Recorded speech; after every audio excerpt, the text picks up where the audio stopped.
There's an ancient parable that repeated generation after generation by the spiritual masters of India, which illustrates this point. Listen to this wonderful story.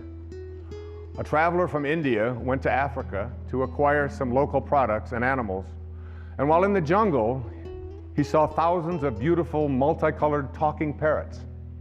He decided to capture a talking parrot and take it back as his pet. At home, he kept his parrot in a cage, and he fed him, and he gave him wonderful seeds and honey, and played music for his pet, and generally, he treated him very well. When it was time for the man to return to Africa 2 years later, he asked his parrot if there was any message that he could deliver to the parrot's friends who were back in the jungle.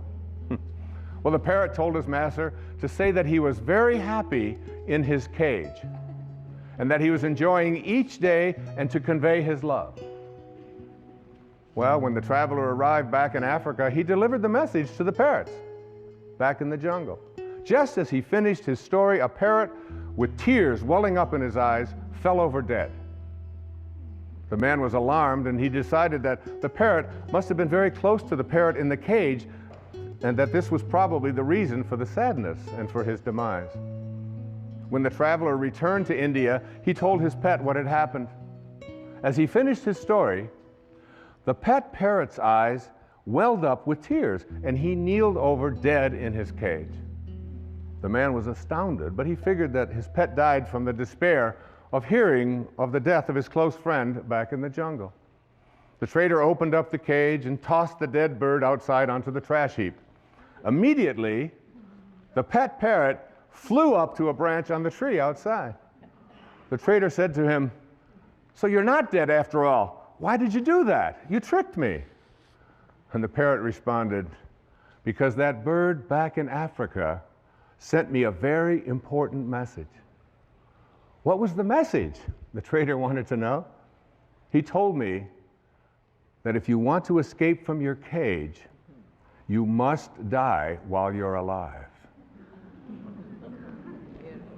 We must indeed die while we are alive in order to be able to look back at our waking consciousness and see ourselves trapped in our cage, which in our case is our body.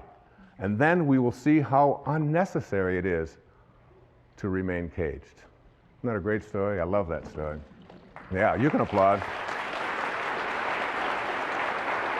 What I encourage you to do is to create for yourself a sacred space.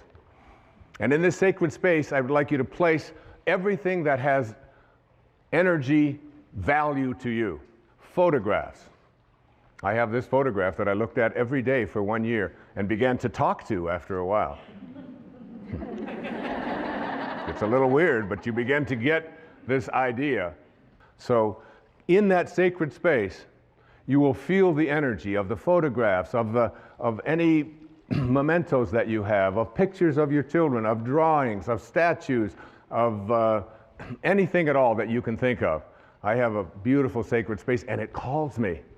And as it calls me, when I go into that place that is so profoundly sacred to me, the most beautiful things begin to happen for me, particularly in the middle of the night when no one else is up, and I feel closest to God, and I feel closest to this beautiful old man who sent so many important messages to me through his Tao Te Ching and in my meditations to help me to create this program, Change Your Thoughts, Change Your Life, Living the Wisdom of the Tao.